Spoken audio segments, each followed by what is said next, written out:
Olá, muito boa noite. Está no ar o programa Doc.com desta semana. Hoje vamos receber aqui no Doc.com o secretário de Ciência, Tecnologia e Ensino Superior do Paraná, o professor João Carlos Gomes, ele que é o presidente municipal do PSDB. Vai falar para a gente sobre essas duas atividades, à frente da secretaria e também a respeito do partido do PSDB aqui em Ponta Grossa. Também vamos abordar no programa de hoje a questão política em Brasília, toda essa expectativa e toda essa movimentação em Brasília para a votação do impeachment no próximo domingo da presidente Dilma Rousseff do PT. Vamos abordar a participação dos nossos deputados federais aqui de Ponta Grossa, Aliel Machado e também o Sandro Alex. É um instante só, não saia daí, Doc.com, você bem informado. Estamos de volta com o programa Doc.com, agora para falar de toda essa movimentação em Brasília em relação ao processo de impeachment da presidente Dilma Rousseff do PT. A movimentação em Brasília define aí o futuro da política do país, mas lógico, nós temos representantes aqui de Ponta Grossa e toda a movimentação lá, a ação desses deputados locais repercute no cenário político local também. Nós temos o deputado Aliel Machado, da Rede Sustentabilidade, e o deputado federal Sandro Alex, que agora está no PSD.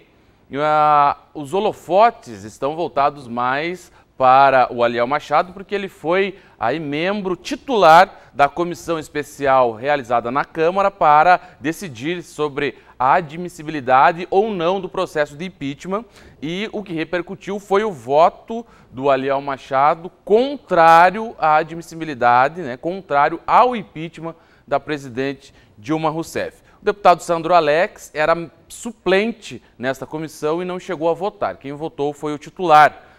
Mas ele já tem se posicionado que é aí a favor do impeachment da presidente Dilma Rousseff, e o Aliel Machado, que pôde expressar o seu voto dentro da comissão. Era um voto aguardado, porque ele durante todo esse tempo aí se colocou como indefinido, e fez um discurso até veemente durante a sessão da comissão especial antes de proferir o seu voto. Disse que a Rede Sustentabilidade decidiu aí deixar em aberto, para os deputados votarem a questão do impeachment, e que ele decidiu votar aí contra, porque defende um outro processo que não tramita na Câmara, tramita no TSE, que caça aí a chapa Dilma e o vice Michel Temer do PMDB.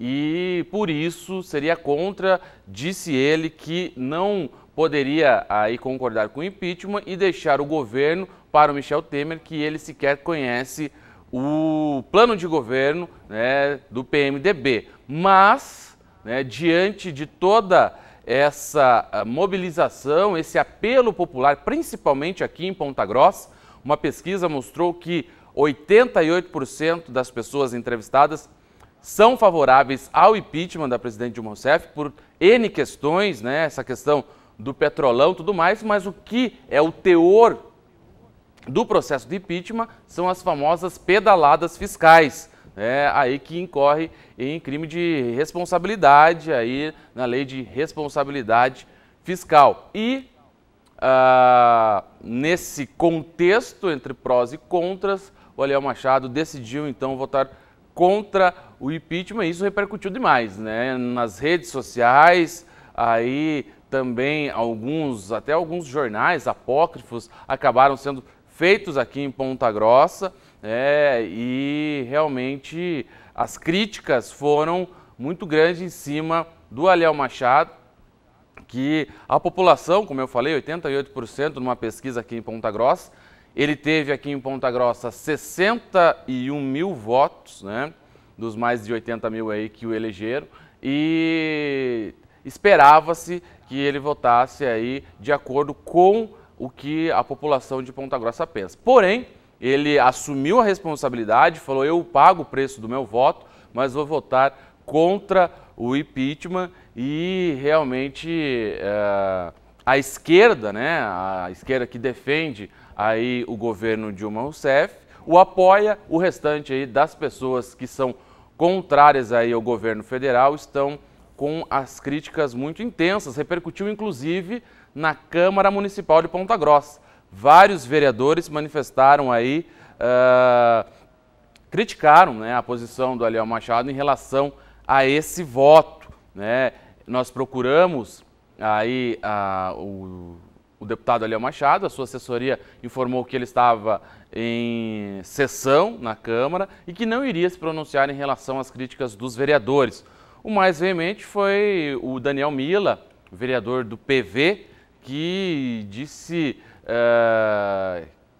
aí, chamou, né, essa posição aí do Aliel de demagoga, né? Falou que está aí numa posição que não deveria ser tomada, deveria seguir outro caminho, que seria o voto a favor do impeachment. Essa é uma decisão que coube especificamente ao deputado Aliel e agora, tanto o Aliel quanto o Sandro Alex e os demais, aí, ao todo 513 deputados da Câmara Federal, votam no próximo domingo, a partir das 14 horas. O final dessa sessão deve acontecer lá por 9, 10 horas da noite. Vamos saber se acata, se passa aí o processo de impeachment, aí vai para o Senado. Precisa de 342 votos a favor do impeachment para que ele passe aí então para análise do Senado. Chegando ao Senado, caso passe, ele vai precisar de 41 votos, aí a maioria simples, né, são 81 senadores,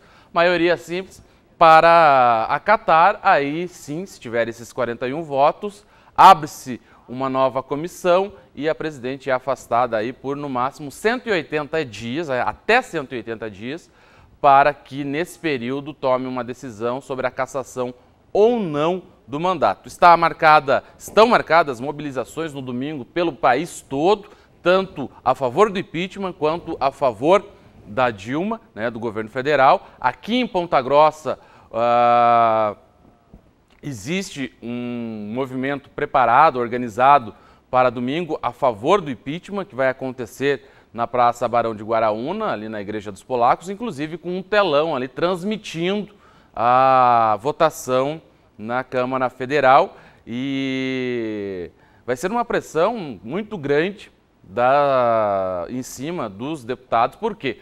Porque as próprias TVs abertas, né, não somente a TV Câmara, mas as TVs abertas, devem mostrar aí essa votação. Tanto que os principais jogos de futebol, que geralmente passam aí na emissora, né, nas emissoras abertas, foram todos remarcados para outras datas, para focar nessa votação que pode definir aí o futuro político do governo no Brasil.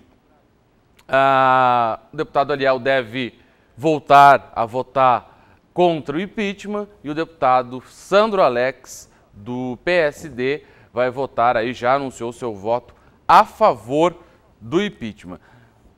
A situação fala que tem aí votos necessários para barrar o impeachment. A oposição fala, por sua vez, que tem os votos necessários para que aprove o impeachment. Então, somente aí a votação no domingo para nos passar, né, o que vai acontecer aí com o futuro político no país.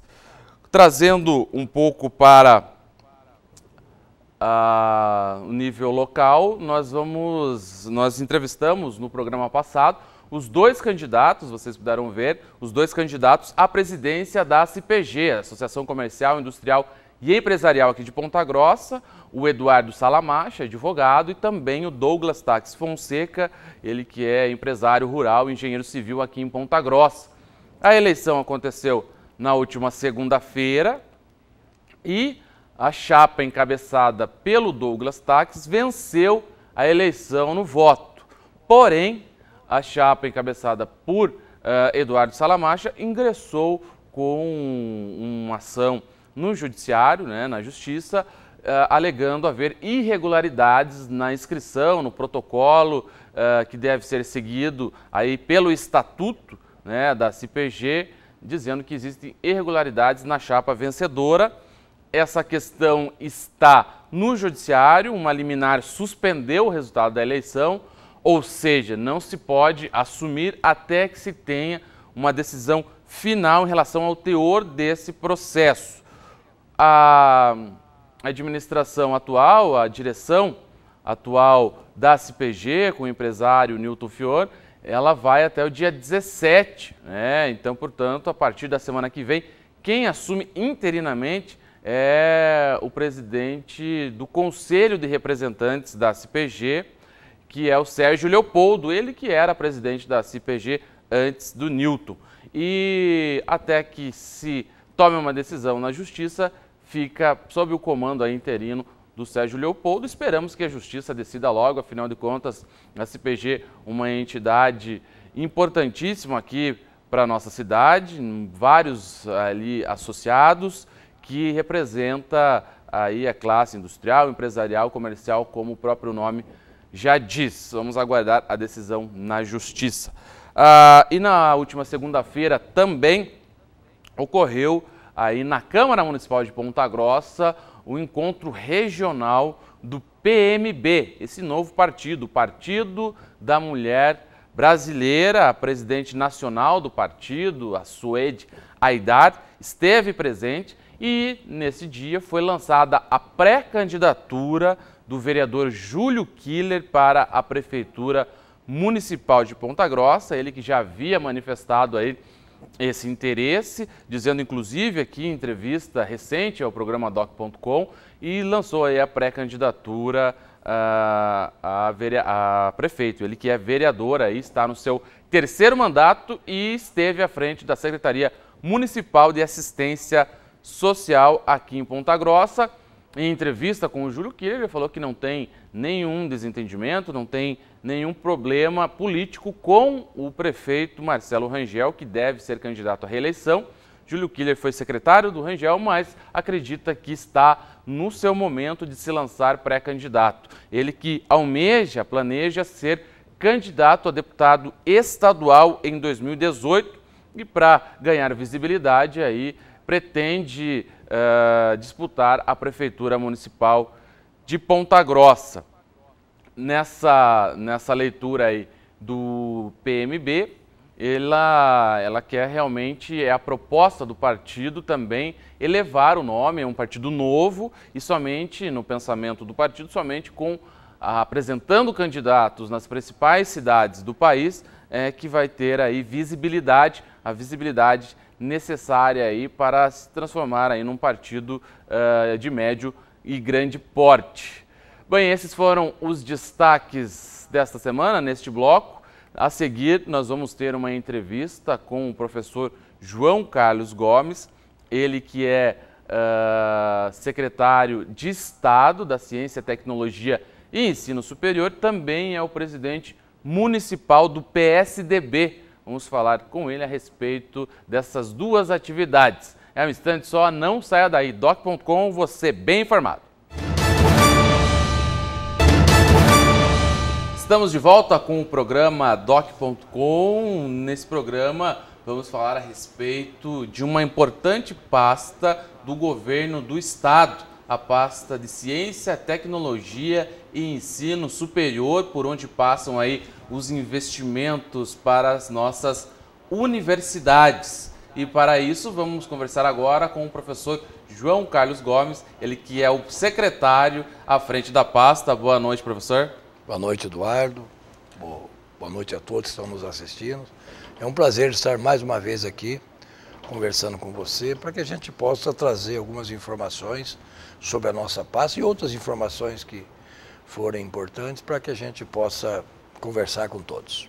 Pois é, a questão delicada por qual passa o país politicamente e também economicamente, né? A economia não vai bem, o governo federal nem se fala, mas o governo do estado, ele tomou algumas medidas aí bem impopulares, aumento de impostos, tudo mais, no segundo mandato, no início do segundo mandato do governador Beto Richa, né? Houve muito protesto, tudo mais. Mas hoje está se colocando o estado em uma condição mais satisfatória para passar esse momento de crise.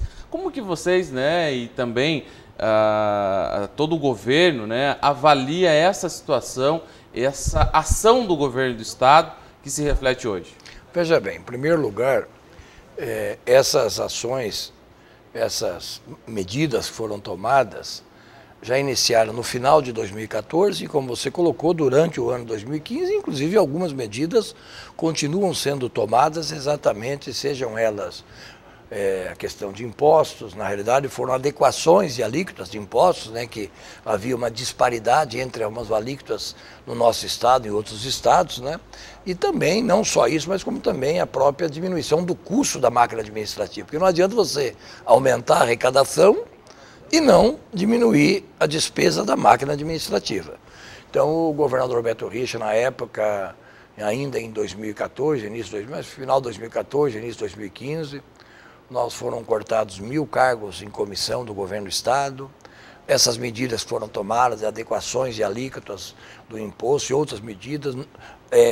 Tivemos que também diminuir as nossas despesas de todas as secretarias em termos do custeio, em termos de despesas que pudessem ser diminuídas, priorizando a área de saúde, educação, que são áreas, infelizmente ou felizmente, né, nós estamos na área, não pode ter muito corte, porque é um investimento alto, mas também muito importante, como todas as... A própria lei de responsabilidade fiscal, ela coloca um mínimo de investimento. Então, veja bem, essas medidas que foram tomadas, e você muito bem colocou, num primeiro momento, não bem aceitas, e a gente entende todo o processo, elas permitem que hoje o Estado do Paraná, ele está numa situação muito mais administrável, vamos dizer assim, até para não dizer que nós somos um Estado sem problemas, diferente dos outros estados da Federação, mas muito mais administrável do que outros estados da Federação.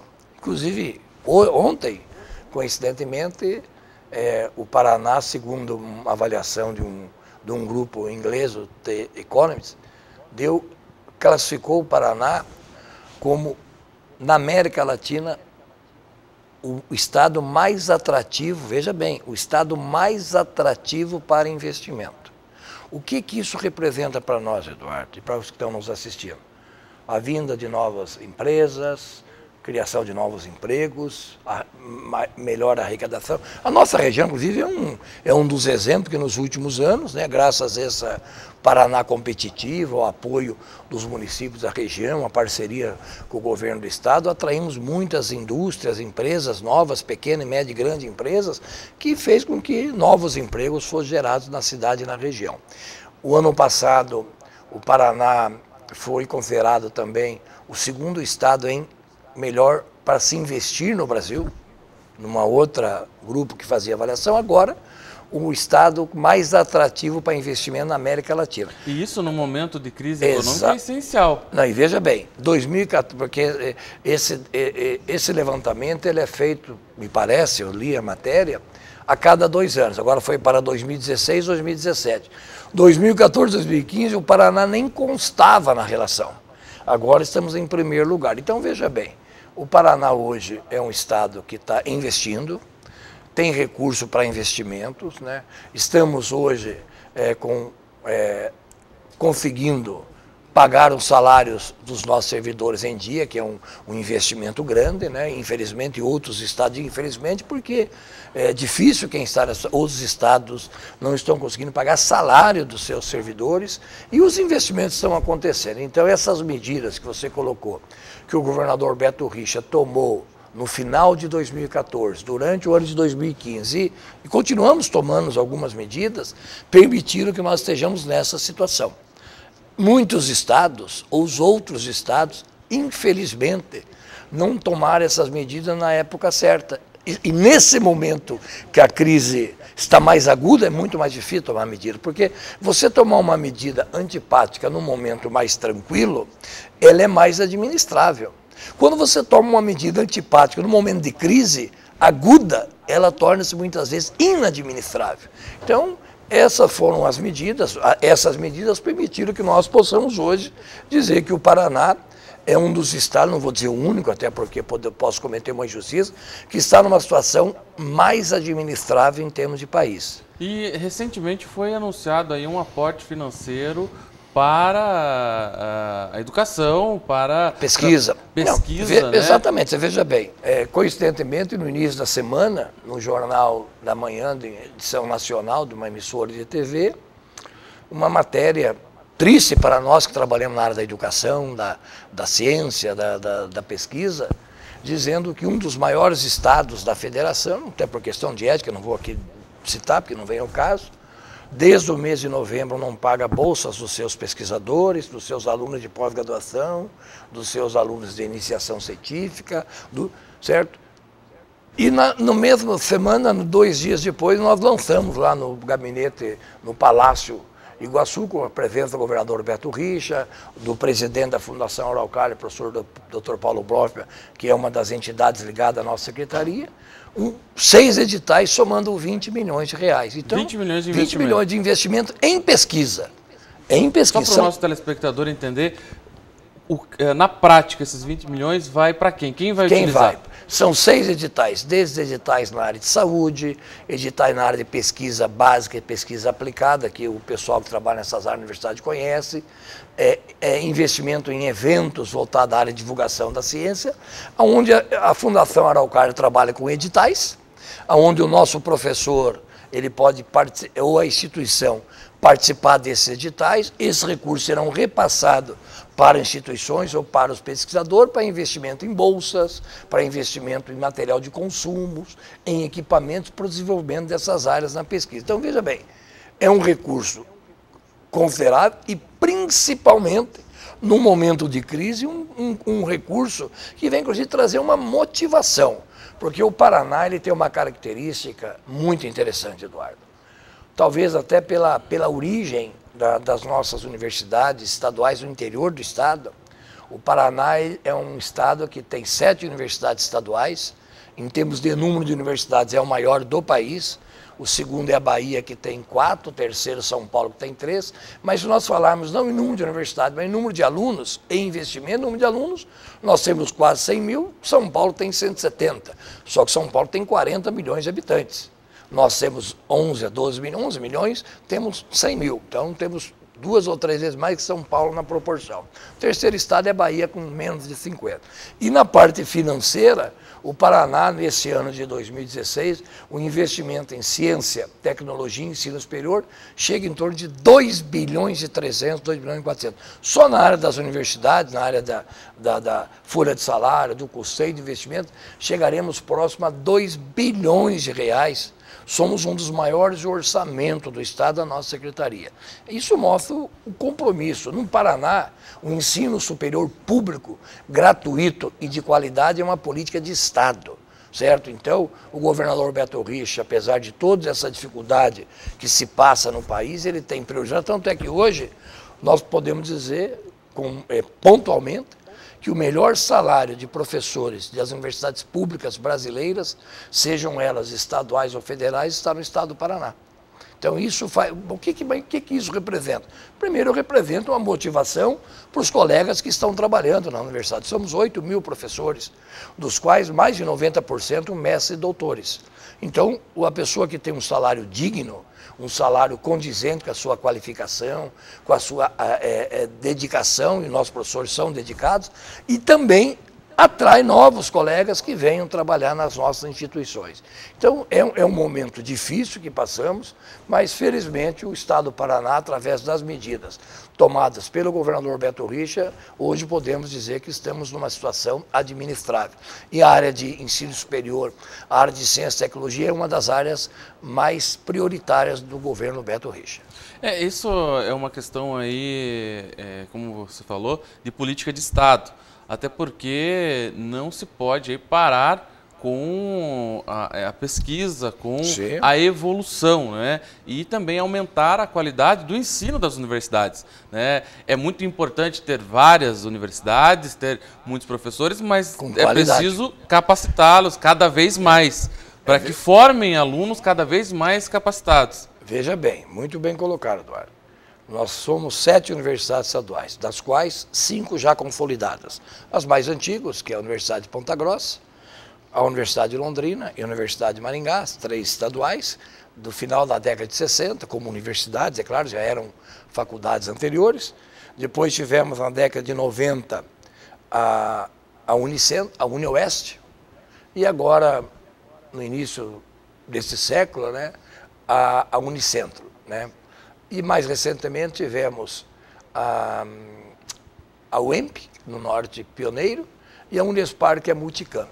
Então, das 5 já consolidadas, o EL, o EM, o EPG, o UniOeste e o Unicentro, todas estão classificadas entre as melhores universidades do país, entre as 50 melhores universidades do país, num montante de mais de 1.000 instituições. Todas estão. A própria Unespar e a própria UEMP, que ainda não estão nesse processo, porque são jovens como universidade, têm cursos nota máxima na avaliação. Mas por que isso? Porque no Paraná, ensino superior é política de Estado. No Paraná, valoriza-se o professor de... Estou falando na minha área, mas os outros também. No Paraná, nós temos mais de 90% dos nossos professores titulados como doutores. O incentivo aos nossos servidores administrativos, nós chamamos agentes universitários. Então, isso faz com que você pode dizer com orgulho que você foi formado numa instituição de ensino superior pública do Estado do Paraná. Somos quase 100.000 alunos na nossa universidade. Crescemos de 2010 para 2015, 87% o número de cursos de doutorados nas nossas instituições e 83% o curso de mestrado. Isso é um trabalho das reitorias, é um trabalho dos nossos professores, não é um trabalho do governo do Estado. O governo do Estado cria as condições, às vezes até poderíamos até pensar em mais, mas cria aquilo que é possível.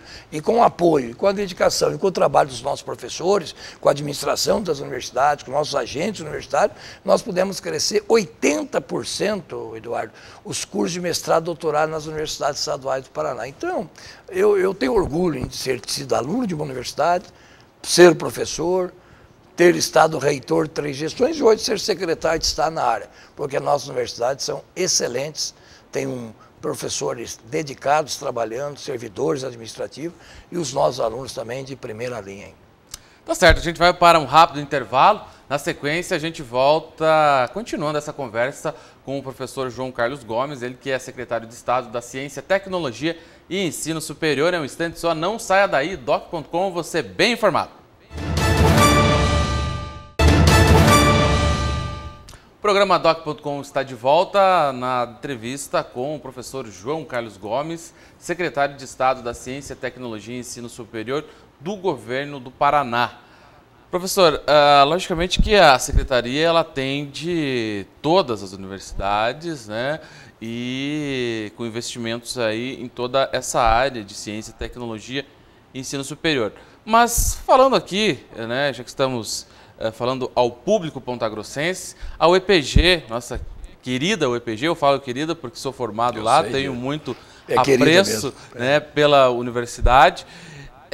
Os investimentos aqui, né, nesse momento aí em que todos os setores, né, do poder público, eles passam por readequações. Sim. Isso, readequações orçamentárias, tem Perfeito. que enxugar gastos, né? Na UEPG, como que está a situação hoje? Veja bem, nós temos que, em termos de instituição pública, na realidade todos, vamos falar da instituição pública e da UEPG. O orçamento ele se divide em pessoal, se divide em investimentos e se divide em custeio.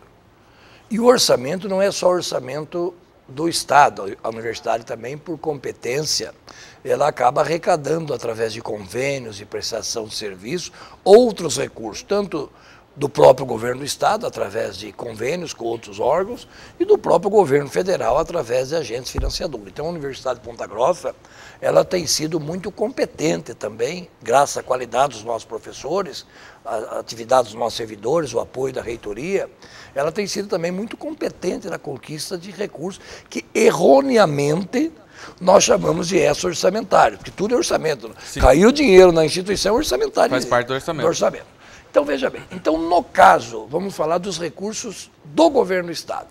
A UEPG, como as 7 universidades, aí não é a UEPG, tiveram nesses últimos 5 anos um crescimento superior a 100% o orçamento. Superior. Nenhum outro órgão do Estado teve o crescimento de orçamento que tiveram as 7 universidades. Por quê? Porque o governador Beto Richa, em 2011, eu era reitor, não estava secretário, ele deu um aumento em 4 parcelas de 7,14% para os nossos professores das instituições, que permitiu que no final dessa 4ª parcela, que foi em 2015, nós tivéssemos, que eu comentei anteriormente, com o melhor salário de professores do Brasil, hoje em universidade pública. Isso fez com que a nossa folha de 2010 a 2015, e não é da UEPG, do sistema como um todo, passasse, por exemplo, de 700 milhões e 750 milhões em 2010 para 1 bilhão e 800, 1 bilhão e 700, 1 bilhão e 700, 1 bilhão e 600, perdão, em 2015, chegando agora em 2016 a 1 bilhão e 900. Então veja que isso aumentou o investimento do Estado. E o Estado, como um todo, ele entende o investimento que ele faz. Na área de investimentos de obras, nós estamos tocando obras interessantes, a própria biblioteca, que é o maior investimento numa só obra da universidade, 6 bilhões de reais, que possivelmente conclui-se esse ano. Nós estamos investindo também num prédio de aproximadamente 2 bilhões e meio, no prédio de zootecnia da universidade, e outros obras menores de recuperação, de ampliação, de reforma ou construção nova, que estão sendo feitos dentro do campus da universidade, ou pelo governo do Estado, ou pelos convênios federais, ou por parceria do governo do Estado, governo federal, ou por próprio recurso da instituição. Então isso vem acontecendo. É claro que no momento de crise, às vezes o investimento fica em segundo plano, não em segundo plano, em segunda opção. Você tem que primeiro garantir o quê? A questão de programa, manter o que tem, a questão de pessoal, bolsas, não temos bolsas atrasadas no sistema estadual. Tá. O custeio, até é importante colocar, que muitas pessoas falam o governo cortou. Não, o governo não cortou o custeio. Anualmente o custeio ele vem aumentando, mas não acompanha o aumento da folha. Por quê? Sabe que o custeio que está aumentando pouco, ou a folha com esse aumento que cresceu também. Então, por exemplo, se nós pegarmos o custeio histórico das universidades do Paraná, não importa o governo, nunca o financeiro foi igual ao orçamentário. Sempre no final do ano, para completar o orçamento da folha, não repassa todo o orçamento de custeio. Isso é normal, isso se você pegar histórico de 20 anos, você vai ver. Neste ano de 2015, que foi um ano difícil, houve de fato um contingenciamento de verba de custeio, para não haver de pessoal, fazendo com que todas as universidades tivessem um recurso um pouco menor do que elas gostariam de ter. Mas terminamos o ano. Em 2016, houve um aumento, mas também não aquilo que as universidades querem. Então, nós estamos trabalhando junto à Fazenda, junto a outra Secretaria de Estado, junto ao governador Beto Richa, para a gente conseguir aumentar um pouco o custeio das instituições. Porém, eu conheço a universidade, sei da competência e da responsabilidade. A universidade, a UEPG, ela está sendo muito bem administrada pela equipe do professor Luciano, professor Gisele, e ela vai caminhar para que as atividades principais aconteçam de forma normal. É claro que se vier um recurso a mais, ela vai poder dar uma suspirada maior, né? Um alento maior. Mas eu digo que, nesse momento, 2016, na minha concepção, vai ser menos difícil que 2015. Nós poderemos ter novas conquistas, novos programas, porque também quando lança um programa, por exemplo, vem recurso para custeio também. Então, às vezes, as pessoas não entendem do orçamento público, existem fontes. A fonte, por exemplo, a fonte 100 é uma fonte, esse é dinheiro do governo estadual, a fonte 100. Seja pessoal, seja custeio, seja investimento. Mas a fonte 284 também é convênio estadual. Os recursos que a Fundação Araucária passa para a universidade, ou outras secretarias, ou o próprio Fundo Paraná, é 284, que é dinheiro do Estado também. Então, pode, numa determinada rubrica, você ter um crescimento menor do que aquilo que você deseja, mas você tem outra rubrica, uma compensação.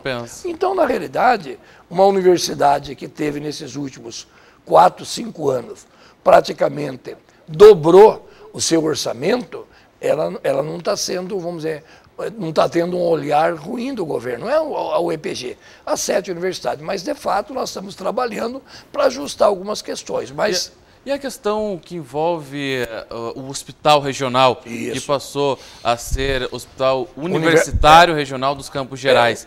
Como que é administrado? Como que é administrado? Então, o hospital, ele é da UEPG, né? Ele passou a ser Hospital Universitário Regional dos Campos Gerais, Regional Universitário, né? Mas as despesas do hospital, seja pessoal, que inclusive os servidores são da CESA, no caso nosso, e o custeio, os investimentos, não sai do orçamento da SET. Quando eu falo que nós vamos ter só para as universidades quase 2 bilhões de orçamento em 2016, não estou considerando os 4 hospitais. O nosso, Londrina, Maringá e Cascavel. Porque todo esse... Você vem da CESA. Ele é administrado pelas universidades, controlado pela SET, que é a minha secretaria, que eu hoje coordeno a secretaria, eu gosto de usar esse termo, mas o orçamento, ele é pago pela CESA, no orçamento da CESA, que é o orçamento da saúde, que tem que ser 12%. Então, quando eu falo quase 2 bi, eu ainda não estou considerando os hospitais. Se nós considerarmos os hospitais, chegaria a quase 3 bilhões de orçamento das universidades. Só para deixar claro, a CESA é a Secretaria de Estado da Saúde, né? Obrigado. Secretaria de Saúde. Secretaria de Estado da Saúde e a CESA, a SET, a Secretaria de Ciência, Tecnologia e Ensino Superior. Sim, vem o recurso de lá, mas é administrado pela na realidade, o recurso, veja bem, o recurso ele todo vem da Fazenda. Só que, contabilmente, o ensino, a pesquisa e a extensão, seja pessoal, investimento ou custeio, ele vai para orçamento da Secretaria de Ciência, Tecnologia e Ensino Superior, contabilmente. As despesas com o hospital, seja pessoal, seja custeio, ou seja investimento, contabilmente vai para a Secretaria de Estado da Saúde.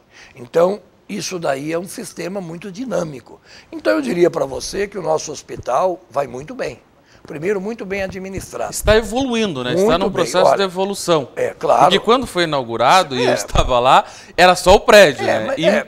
Mas agora a questão de serviço está numa crescente. Uma equipe muito boa, o professor Everson Krum, ele é eu diria um jovem, porque é uma pessoa que eu conheço desde o seu tempo de universidade, quando ele era aluno de farmácia, análise clínica, preparado, tem uma equipe de apoio muito importante, muito forte no hospital, uma parceria com os departamentos de medicina, enfermagem, outros departamentos, turismo, serviço social, odontologia, enfim, biologia, educação física. Então, há uma parceria grande, fazendo com que o hospital nosso seja um excelente hospital e crescendo, como você falou. Claro, é um hospital ainda em fase de consolidação. Mas é um hospital, hoje já temos nossas residências, várias residências, é um hospital com investimento previsto, até ampliação dos serviços que estão sendo prestados. Então é um hospital que vai muito bem, sim, muito bem administrado e também tendo um apoio grande da Secretaria de Estado da Saúde através do nosso secretário Michele Caputo, que tem dado um apoio muito grande aos hospitais universitários das 4 universidades que tem o hospital universitário.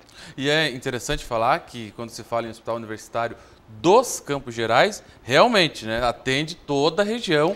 A gente sabe, a gente faz matéria, vê a situação, né, passamos no Jornal da Cidade, dentro aqui da TV Educativa, vem pessoas aí que não têm, muitas vezes, nos municípios, alguns exames mais complexos, realmente estão sendo atendidas ali no hospital regional, isso é importante frisar. E 100% público, 100% público, hospital regional universitário dos Campos Gerais é um hospital 100% público, custeado com recursos do SUS, né, que parte do recurso do dia a dia custeio federal e basicamente do governo do estado do Paraná, um pessoal e o complemento. Então, é um hospital que nos orgulha muito, eu tenho orgulho porque estava reitor quando iniciamos a obra, estava reitor quando reabrimos o curso de medicina, estava reitor como inauguramos o hospital, estava secretário como transformamos o hospital regional em um hospital universitário. Então eu tenho particularmente uma atividade muito forte com o hospital.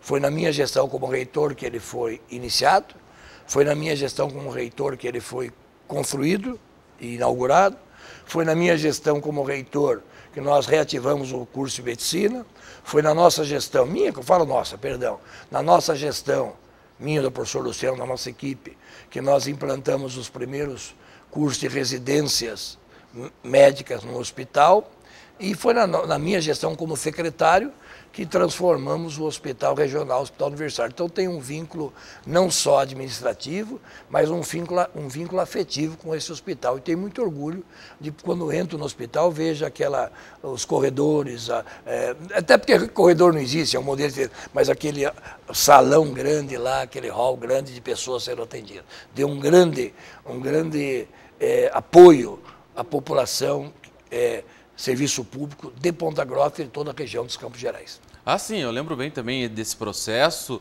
Na época, o prefeito Pedro Vosgrau Filho, o então deputado Joselito Canto, foram até, na época, o governador Roberto Requião, né, e conseguiram esse investimento. E depois, quando passou o governo Beto Richa, deu sequência aos investimentos para o atendimento à população. É importante, você fez uma colocação que eu acho importante, né, porque as pessoas passam e as gestões ficam.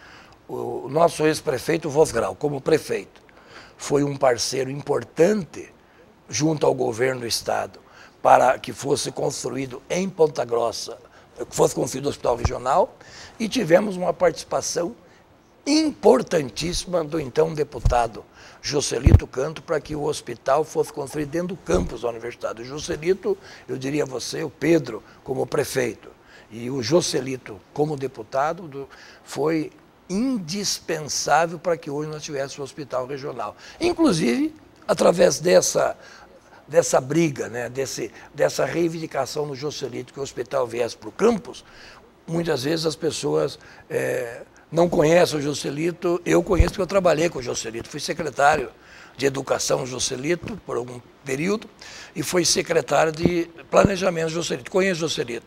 O Joselito é uma pessoa que pensa na frente. Eu não tenho dúvida que quando ele pensou em trazer como deputado o hospital para dentro do campus, ele estava pensando em reabrir o curso de medicina, que também tivemos lá no passado o papel indispensável do deputado Plauto. Então o Plauto, na implantação do curso de medicina, sim, o Vosgrau, na construção do hospital regional, o Joselito, para construir o hospital dentro do campus e para a volta de medicina, são pessoas que, ao seu tempo, nas suas funções, deram uma grande contribuição. Plauto, Pedro e Joselito, para que hoje nós podemos ter orgulho desse hospital dentro do campus da nossa universidade. Ah, sim, com certeza. É bom deixar aí falar, né? Porque as pessoas estão, logicamente, a obrigação mas é necessário lembrar, né, que as pessoas fizeram a sua parte. Nós vamos para um rápido intervalo. Na sequência, a gente volta aí, então, falando sobre mais a parte política, falando sobre o PSDB, que é o partido que tem o professor João Carlos como presidente municipal aqui em Ponta Grossa. Um instante só, não saia daí, doc.com, você bem informado. Voltamos com o programa doc.com, na sequência da entrevista com o professor João Carlos Gomes, ele que é o secretário de Estado da Ciência, Tecnologia e Ensino Superior e também é presidente do PSDB, um importante partido aqui em Ponta Grossa. Professor, não poderia deixar de comentar também a parte política, porque é um ano de eleições municipais, né? Temos aí a administração do prefeito Marcelo Rangel, do qual o PSDB fez parte na coligação que o elegeu, né? Temos, logicamente, aí vai abrir-se uma discussão, porque mais do que decidir, né, eu falo isso a algumas pessoas que me perguntam, e aí, o que vai ser a eleição? Mais do que decidir pessoas que vão estar à frente, é o plano de governo, o que vai ser feito, o que as pessoas pensam para Ponta Grossa. Perfeito. No momento em que nós passamos, né, por essa crise econômica, crise política, mas nós olhamos para o município, a eleição é um momento de debater a cidade. Estamos no caminho certo, vamos prosseguir, né? Qual é o pensamento do PSDB nessa participação nas eleições municipais aqui em Ponta Grossa, né, em relação, muito se cogitou aí até uma possível candidatura, citavam até, né, o seu nome. Como que pensa aí essa participação? Bom, em primeiro lugar, Eduardo, você começou, na minha opinião, muito bem colocando essa situação. No momento em que nós estamos vivendo, no nosso país, independente de cor partidária, porque a política, na hora da disputa, ela torna-se como um jogo de futebol, é a paixão. Né? Isso faz parte, né? Principalmente nós, sul-americanos, somos apaixonados pelo futebol, pela política, tudo bem. Só que nós estamos vivendo um momento no país que eu acho que tem que se deixar de lado um pouco a paixão e trabalhar mais com a razão. E eu concordo com você 100% que esse é o momento que os candidatos que forem discutir com a população têm que discutir o que é melhor para a cidade, o que hoje nós devemos propor e discutir para o crescimento da cidade de Ponta Grossa e outras cidades, é claro, até porque nesse momento em que existe uma crise aguda, medidas não corretas sendo tomadas, não importa quem quer que tome, muitas vezes faz com que a cidade, o estado, o país, tenha muita dificuldade em recuperar. Nós nos demos um exemplo no primeiro bloco, independente de partido político, eu sou secretário do governador, mas todos têm que entender que aquelas medidas do Beto, naquele momento, permitiu que o Estado hoje pudesse estar numa situação administrável. E se nós trouxermos isso aos municípios ou ao governo federal, é o que a população quer. A população pode ter uma paixão por um determinado político, um determinado partido, mas todos na cidade de Ponta Grossa querem que o prefeito de Ponta Grossa administre a cidade para que a cidade continue crescendo, gerando empregos, melhorando ainda mais a questão da educação, da área social, tudo mantendo. Bom, então, eu entendo que neste momento, nesta eleição especificamente, a população vai escolher aqueles candidatos, serão melhores avaliados em termos do processo eleitoral, que tragam, primeiro, propostas coerentes, possíveis e que tragam segurança para a cidade. Porque as pessoas não aguentam mais promessas que não serão cumpridas. Eu me lembro, na campanha que eu tive 3 campanhas como reitor da UEPG, tive a satisfação de, nas 3 campanhas, sair vencedor. Na primeira campanha, na década de 90, fui eleito com 58% dos votos. Voltei em 2006, fiz 72% dos votos. E em 2010, fiz 88% dos votos. Alunos, professores, funcionários. Mas eu me lembro que, até porque conhecia bem a estrutura, quando eu ia num departamento, quando eu ia num órgão de trabalho, ou numa sala de aluno, discutir o processo, quando me pedia algo que eu sabia que eu não ia poder cumprir, eu falava, olha, não adianta eu te prometer, porque eu não vou cumprir para vocês. Então eu acho que a população está esperando isso dos candidatos. A população está esperando, desculpe, não adianta o candidato vir na frente da tela e falar assim, eu vou resolver o problema da saúde. Eu vou resolver o problema de tal área. Primeiro ele tem que saber qual é o problema. Na saúde, falta o quê? Falta o médico, falta o medicamento. Enfim, estou dando um exemplo genérico para dizer que é um momento de discutir, sim, como vai funcionar todo esse processo. No caso do PSDB, que foi praticamente a sua pergunta, há uma decisão do diretório estadual que o PSDB deverá participar das eleições majoritárias nos principais municípios do Paraná. E Ponta Grossa não é um dos principais, é um dos mais importantes municípios do estado do Paraná. Então, o PSDB estadual, ele está trabalhando para que a gente possa, em Ponta Grossa, participar efetivamente das eleições majoritárias, das eleições para o Legislativo. Então, é muito possível, é provável que o PSDB tenha candidatura para a executiva aqui em Ponta Grossa nas eleições de 2016. Eu lembro que teve um encontro do PSDB recente, sim, acho que no mês passado, na Câmara Municipal de Ponta Grossa. Perfeito. Teve o presidente estadual, o Traiano, o Ademar Traiano, que é o presidente da Assembleia Legislativa do Paraná, e no qual participaram vários PSDBistas, né?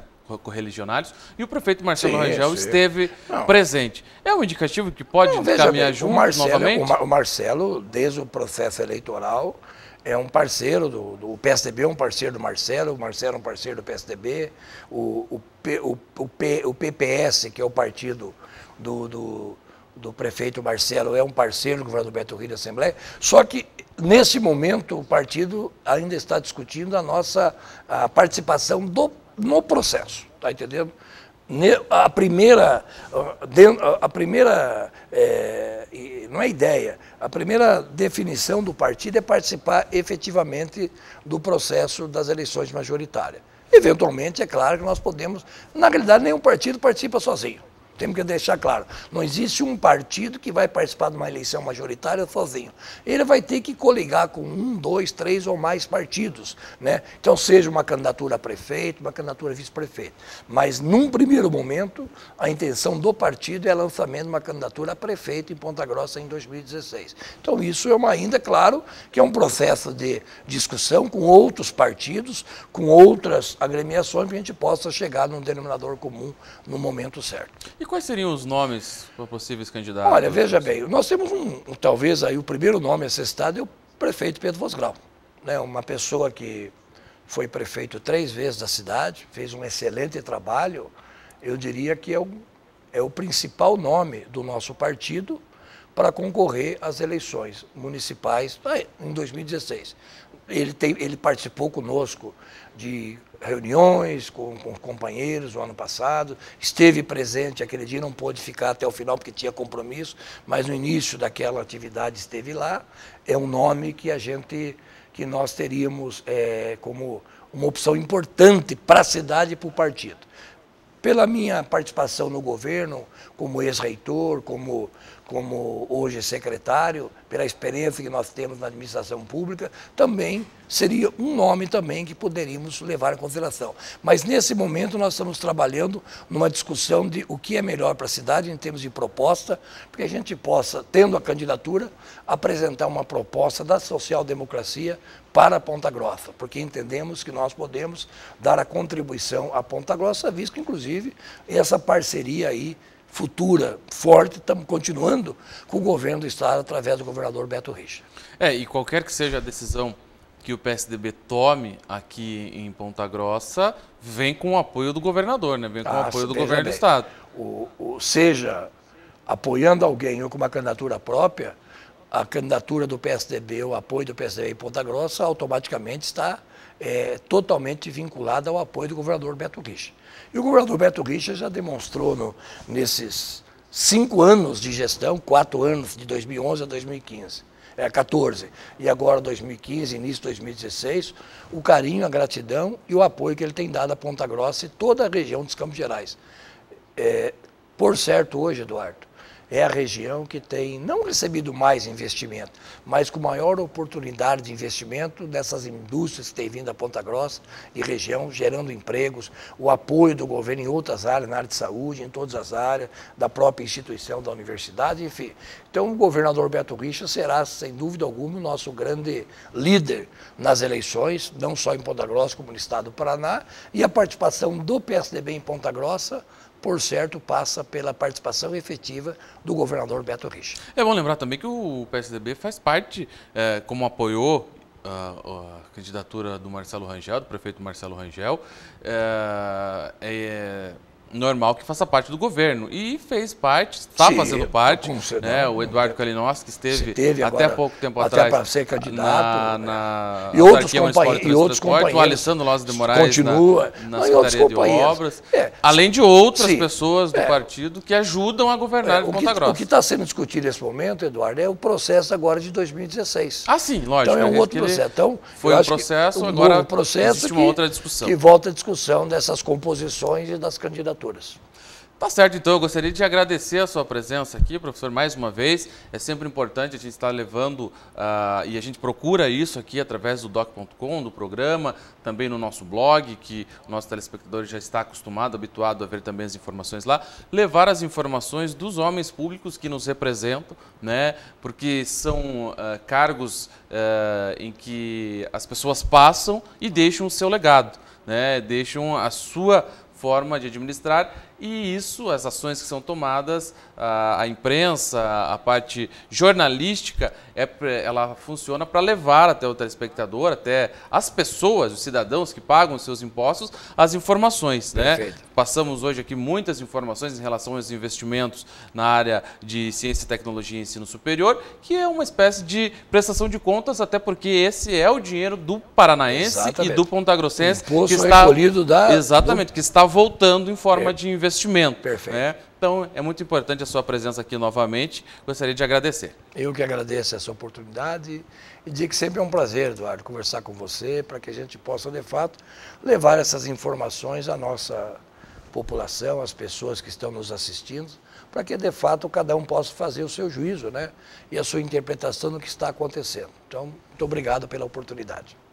Tá certo, então, essa foi a entrevista com o professor João Carlos Gomes, ele que é o secretário de Estado da Ciência, Tecnologia e Ensino Superior, presidente do PSDB aqui de Ponta Grossa, foi 3 vezes aí reitor da nossa Universidade Estadual de Ponta Grossa. Nós vamos ficando por aqui, você que quiser rever o nosso programa ou ver os anteriores, estão todos disponíveis no youtube.com/programa-doccom. Você quiser mandar a sua mensagem para nós, o e-mail é o programa-doccom@gmail.com e as informações lá no www.blogdodoc.com. Desejo a todos um ótimo final de semana e na próxima semana voltamos com mais um programa levando as informações aí desse dia importante no domingo, onde vai ser votado aí o processo de impeachment da presidente Dilma Rousseff. Vamos trazer todas as informações no blog e na semana que vem comentamos aqui no doc.com. Um ótimo final de semana, até semana que vem, doc.com, você bem informado.